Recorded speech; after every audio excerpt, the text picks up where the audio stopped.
Hey everyone, welcome to Pipes, Tobacco, and Whiskey. So we are at the Muletown Pipe Show 2024, and I am with young pipe carver Reid Robertson. Reid has been carving pipes now for about 3 years, and I actually bought a nice pipe from him. Beautiful, smooth. I call it Canadian-ish.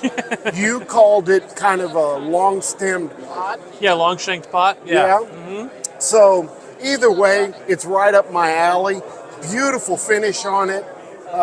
So I wanted to share just a little bit of Reid's story with you. So Reid, first of all, how are you enjoying the show? Well, it's been a great show. I mean, this is my fourth show. I'm still fairly new to this whole thing, but yeah, this show's been fantastic. I mean, it's just the organization of it and the meeting and getting there together last night with all the people, all the pipe carvers, and before everybody got in here, all the customers. It was really nice to see everybody and hang out. That's for sure. I mean, in my opinion, this Muletown show is the best small show there is.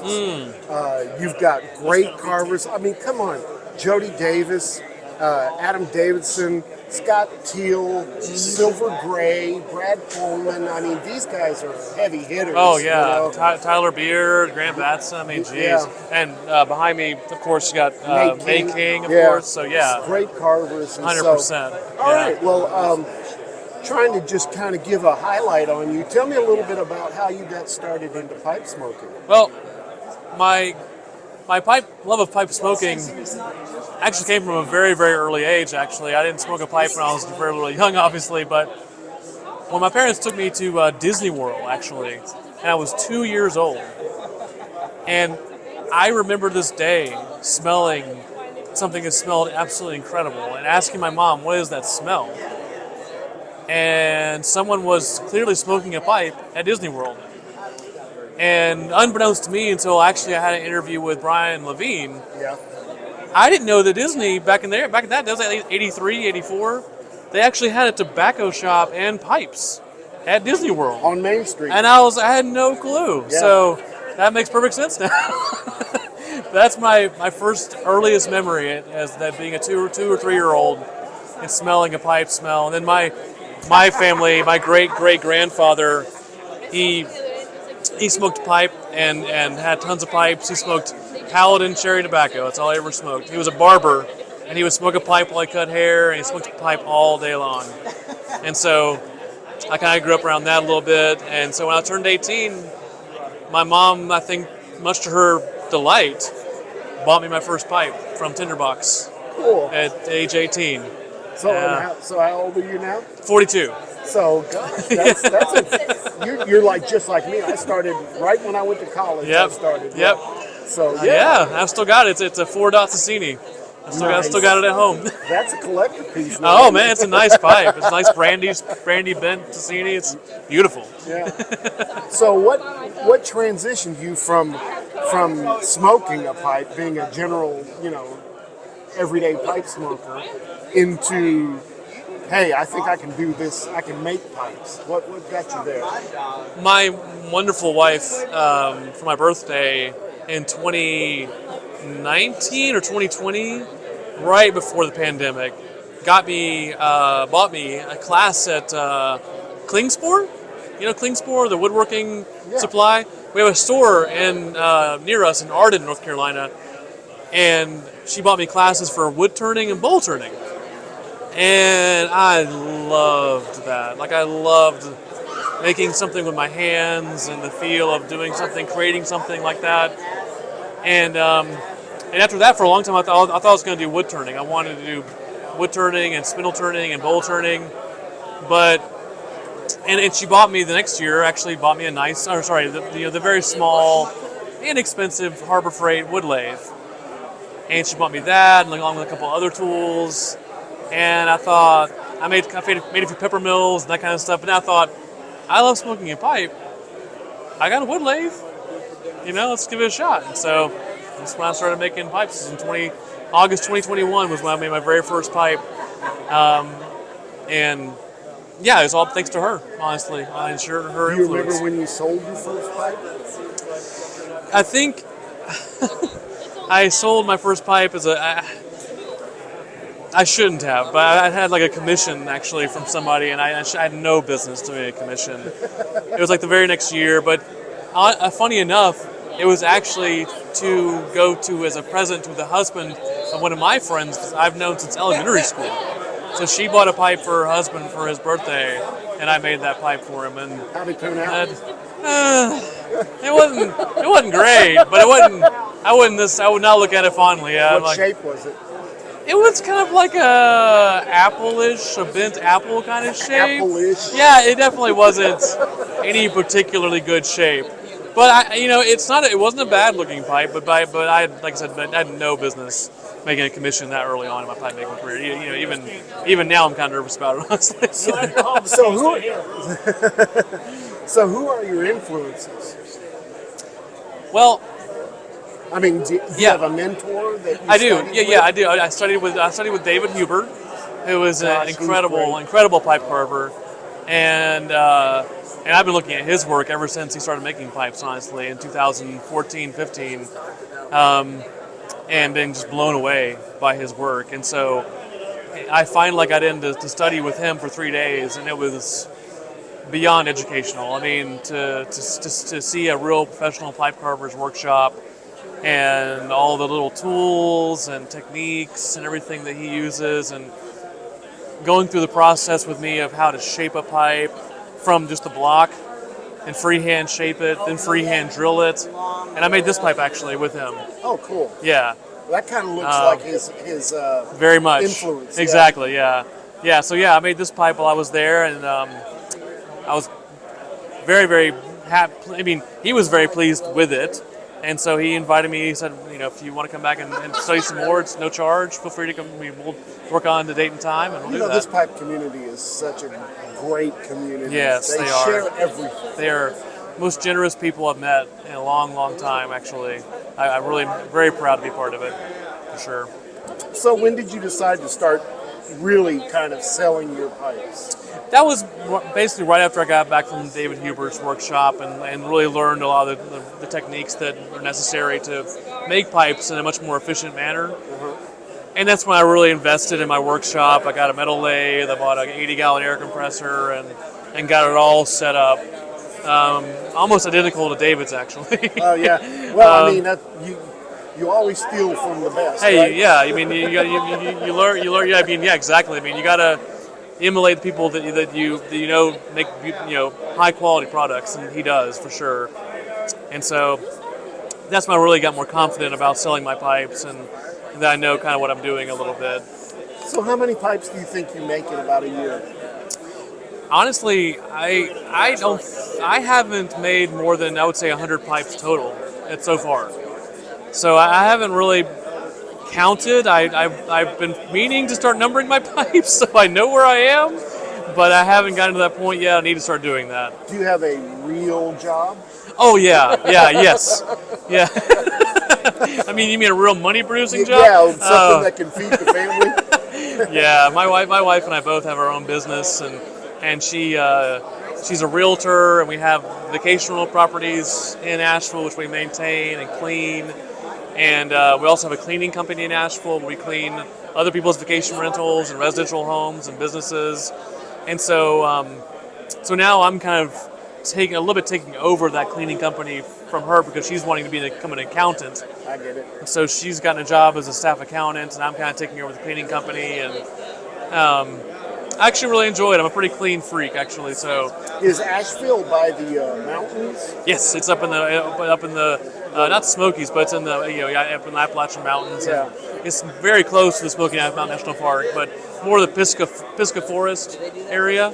Yeah, it's right up in the mountains. It's beautiful. I bet that's beautiful to be able to live there, make pipes there. It is. Does those natural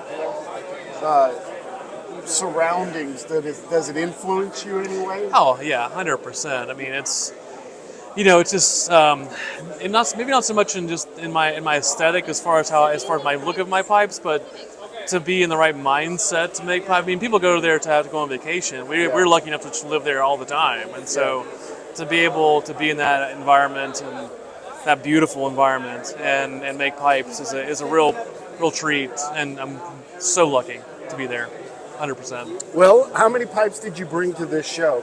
I brought 11, and I sold 6. That's a good first day. Wonderful first day. I'm very happy with that. Yeah, very happy. Well, with that. let's look at what you've got left here. So this looks like a lightly blasted billiard. Yep. That you've got here. What is that accent right there? Is that a fall ivory? Yeah, some ivorite. Exactly, ivorite ring. I love the stem color on this. I don't know. It's kind of a Cumberland. Yeah. But that dark blue really sets it off with that light color. It's called a denim swirl ebonite, basically. Yeah, that's really beautiful. Thank you. Yeah. Then we've got, I don't know what this is. It kind of looks like an egg, a slanted egg or something like that. Yeah, it's kind of like a cut. It's kind of like a cutty almost, but it doesn't have the button on the bottom. And that's actually that's kind of a Franken pipe. I was trying to make a pipe for a friend, and he's not your friend anymore, right? No, he is a great friend. He's actually another pipe maker, and he actually gave my pipe. Gave my wife one of his pipes. And I was gonna pay him for it, but then he was like, "Oh no, just make me a pipe." And I was like, "Oh yeah, great, no problem, happy to make you a pipe." And he was like, "Oh, by the way, I only smoke 9mm filter pipes." And I was like, "So this has a." So how much do you want for your pipe? No, that one doesn't. Oh, okay. But I cracked 3 shanks on different pipes trying to get that 9mm filter tenon to fit. And so this is one of the pipes where the shank cracked, and so I just lopped it off, pinned it up on a pin gauge in my lathe. Added this shank extension of, that's actually an Alaskan yellow cedar burl. Oh, that's cool. And slapped an ivorite ring on the end, and got your Bob's your uncle. Yeah, nice. All right, I would call this a slim volcano. Yep. With a nice blasted finish. Mm-hmm. And what you can see with this one is that it has really nice ring grade to it. Oh yeah. Yeah. It's almost like lava flowing down the side almost. Yeah. What kind of stem would that? And that's a Cumberland stem, but yeah, it's a limited edition SEM ebonite. So they only made it like once basically, and that's a piece of bacote. Okay, so that's a piece of bacote on the ends. It had a little bit of like blonde, a little blonde in that piece of wood. And I really wanted to keep that little bit of blonde to have that on the tip right there. Yeah, that's pretty cool. That's unique right there. Thank you. What guided you to do the slim part of the volcano? Because you don't always see it kind of taper in quite that much. I took some influence from, honestly, from Todd Johnson makes kind of a volcano in that same kind of, along the same vein. And so that's kind of where I got the idea of making it more of like a curved in, a slim style like that. Now, if I was to buy another pipe from you today, it would be this or you would call it an elephant foot, right? Yeah. Oh, look at that bamboo work on that. To me, this reminds me of like an Oriental kind of opium style. pipe. Well, not necessarily that, but kind of a Japanese look. Oh yeah, to it, you know. That's definitely what I was kind of going for, actually. Yeah. Because I mean, my other big influence of mine is carvers like Tokutomi. I love Tokutomi's work. I think it's absolutely gorgeous, and so yeah, that kind of the Japanese style of pipe making to me is so exotic. It seems like. How hard is it to put your stamp on the bamboo? It's not that bad, actually. Really? Yeah. I mean, I don't use a laser engraver, which would be a lot easier, obviously. Yeah. But I got a stamp from a place that I got from a company that's reputable, very reputable for making pipe maker stamps with Buckeye Engraving. Oh yeah. And they do a great job making Comes stamps. with a nice little tamp too. Yep. I love that. What's the material on the bottom there? That's the same Cumberland as this, and that's Briar. Actually. Okay, so there's the Cumberland right there, about like 1/4 of an inch. Yep. And then this part right there is the Briar. Yep. So the Briar's from the same. Yep. Same block. Exactly. Yeah. Yep. And then what do you a bulldog acorn? A Rhodesian of sorts, I suppose. Yeah. I had a major flaw happen in the bowl, in the top of the bowl right here, where I was trying to make this actually more of a wide, bowl with a big wide top and everything. Yeah. But I had a huge inclusion or a flaw in the briar, and I just had to start cutting away until I got it out of there. And so that's what it turned into. Now that stem kind of looks iridescent. What is that? That's a modern resin. It's called Alumilite. And Well, they're just making all kinds of things. Aren't yeah, they? I mean, you can get that on Etsy. I mean, it's used mainly for pins. People use it for making pins out of a lot. Interesting. Yeah. Where do you source your briar from? Vermont Freehand is my main source of briar for sure. And he gets what? He gets all sorts, doesn't he? Oh yeah. Nemo. He gets Macus and yeah. What's the mono? Macus mono briar. Yeah, exactly. Yeah. Well, I've been pleasantly. Well, this is a champ right here, guys. Thank you. I love this pipe. You know, you catch good deals at these pipe shows, but what I like about young carvers is that you're getting an artisan pipe for a pretty good price. And one of these days, like I'm absolutely sure that one of these days, this Reid Robertson pipe will be valued much more than what I paid for it. I hope so. Because I think, you know, for only 3 years of really kind of getting into the work, Yeah. you've got a great start, man. Thank you. I love these pipes. Thank you very much. Well, how can people look at your work? Mainly through Instagram at Robertson Pipes is my Instagram handle. That's where I post almost exclusively. Do you do commissions? Yes. Okay. I love to talk to people about commissions. I love the challenge of making a shape that I'm not familiar with. I think it's fun and it's exciting. I love doing that for sure. So I'll post that information on the description. So if you want to check them out on Instagram, that'll be there. Are you also on Facebook? I'm not officially. Facebook is for old people like me, right? No. It's a great way also to get your name out there. Old people like me are the ones that have all the money, though. You realize that's exactly that, right? right. I mean, I cannot be a pipe maker without you wonderful collectors out there. That's a nice way of putting taking it. care of us. That's what we do. You take care of us. Well, like I said, I think your work is fantastic, and I Thank you. think you're going to skyrocket when people start getting to hear and look at your work. Thank you. All right, are you going to be at Chicago? I'm going to skip Chicago because I went to the Smitty's Pipe Show in January and sold a bunch of pipes there. I come here and sold the majority of what I brought today, actually. And Chicago's just a month away. I got to get some time to get in the shop and really start honing in on some things that I've been wanting to focus on, like freehand shaping, freehand drilling. It's kind of my next hurdle to really master, basically. Yeah. So what show do you think you'll be next? Probably Columbus, Ohio. In August? Yeah, I think that's before the St. Louis show, I think. Or Richmond, Virginia. Yes. Yeah, I think I might try to make Richmond, Virginia too, because I really want to check that out Is as that well. in June? I thought that was in September. I don't know. Maybe I'm wrong about that. They skipped a year, so I don't know exactly when they've put it back on. I hope they advertise it more. Yeah. So anyway. Yeah. All right, guys, check out his work. It's great.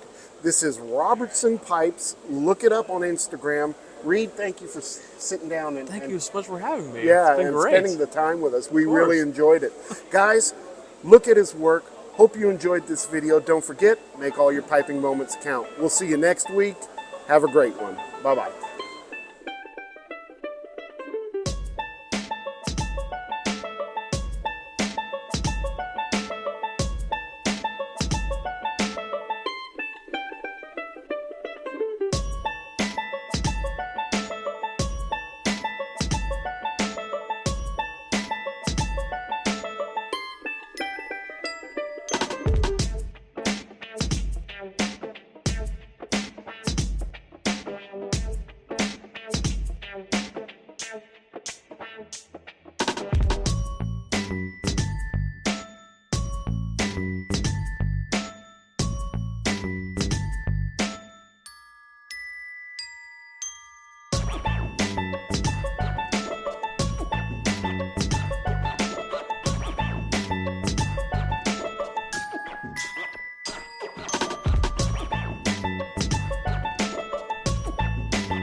Bye.